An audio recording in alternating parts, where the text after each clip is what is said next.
Cell आज सुस्त दिख रहा था, वहां पर एक्शन आया। Tata steel, JSW steel, JSPL जैसे काउंटर्स तो जबरदस्त परफॉर्मेंस में है ही। आशीष बताइए, स्टील कंपनीज की जो आउट परफॉर्मेंस आ रही है ये किस वजह से? बिल्कुल दीपांशु, देखिए निप्पॉन स्टील ने भी जो है कीमतें अपनी बढ़ा दी हैं। $150 से लेकर $750 प्रति टन जो है कीमतें बढ़ा दी हैं। और भारतीय कंपनीज की तरफ से भी हमने देखा था कि पहले जेएसपीएल ने बढ़ाई थी, जेएसडब्ल्यू स्टील ने बढ़ाई थी, सेल ने कीमतें काफी बार बढ़ाई हैं, तो इसका असर यहाँ पर आपको देखने को मिल रहा है।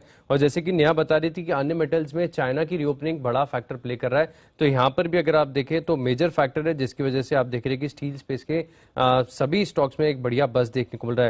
लेकिन एक खास बात है कि जितने भी एनालिस्ट कॉल अगर आप कंपनीज के सुन के देखेंगे तो सबका मानना ये है कि Q3 शायद इतना अच्छा ना हो, लेकिन Q4 काफी बढ़िया होगा, क्योंकि जो कोकिंग कोल की कीमतें घटी थी इसका फायदा Q4 में इन्हें देखने को मिलेगा। और साथ में जो डिमांड रिवाइवल है इसके भी आंकड़े आपको चौथी तिमाही में देखने को मिलेंगे। तो बाजार अभी फिलहाल एक क्वार्टर आगे देख रहा है, जिसके चलते आप देखिए इन स्टॉक्स में बढ़िया बज है।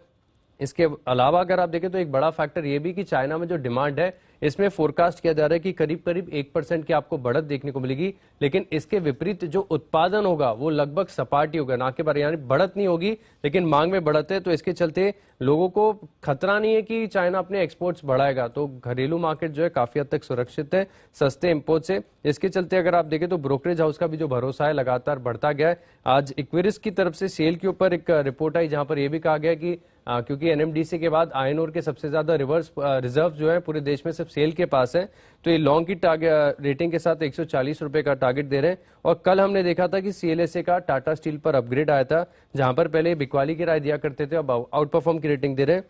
लक्ष्य भी इन्होंने 90 से 135 किया।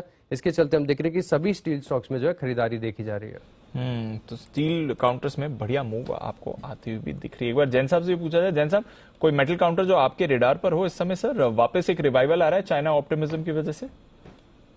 नहीं, बिल्कुल। देखिए, स्टील सेक्टर में एक और चीज मैं ऐड करना चाहूंगा। मैं ऐसे ही कुछ चैनल चेक भी कर रहा था और कल भी स्टील प्लेयर से कोई से मिलना हुआ था। तो जो लास्ट क्वार्टर रहता है यहाँ पे काफी अच्छी डिमांड रहती भी है जनरली इंडिया का। अगर मैं डोमेस्टिक क्यूज की बात करूं, ग्लोबल क्यूज तो देखिए काम कर ही रहे हैं, और जो माइनिंग स्टॉक्स और China factor they are working. और इस समय पे क्या होता है, बस ऐसा होता है कि जो ऑर्डर्स होते हैं, टेंडर्स होते हैं, जिनको भी टारगेट्स पूरे करने हैं ईयर एंड पे, ये लास्ट क्वार्टर काफी एक्शन में रहता है। मैं कई सालों से स्टील को इस तरीके से ट्रैक कर रहा हूँ, क्योंकि एनसीडीएक्स में भी लिस्टेड ये कमोडिटी थी और अभी भी है। तो ओवरऑल मुझे लगता है कि स्टील सेक्टर में एक तो ओवरऑल करेक्टेड भी काफी है, एक अच्छा खासा कंसोलिडेशन भी बना हुआ है। तो इस सेक्टर में जो बड़े स्टॉक्स है वो तो बढ़िया है ही है, बट मैं जनरली माइनिंग की तरफ ज्यादा मेरा रुझान रहता है। माइनिंग की भी बात हो रही थी, भले वो कोई भी कॉर्नर की कंपनियां हो, कहीं की भी हो, ज्योग्राफी एग्नोस्टिक थी।